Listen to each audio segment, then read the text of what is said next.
a clue. Wait, you see a clue? Of where? Behind you. Oh, right here. And it's on this picture of a bird.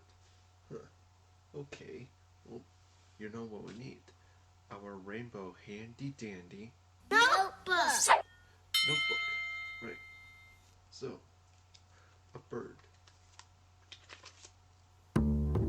First, we can draw a circle for the head, a triangle for the beak, 2 eyes, an oval shape for the body, 2 wings, a tail, and 2 feet, and we have a bird. And we have our second clue.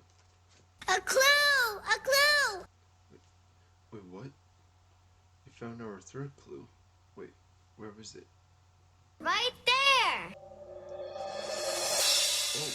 Oh, right here. Now it's a picture of a lantern.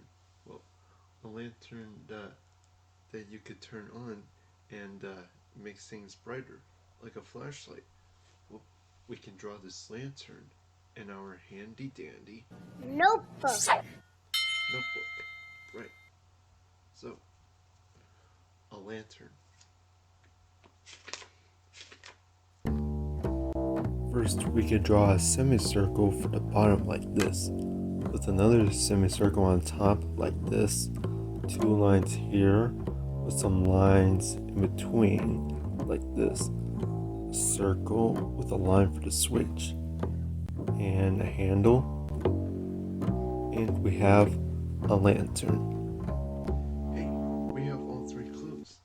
You know what that means. We're ready to sit in our Thinking chair. thinking chair. Let's go.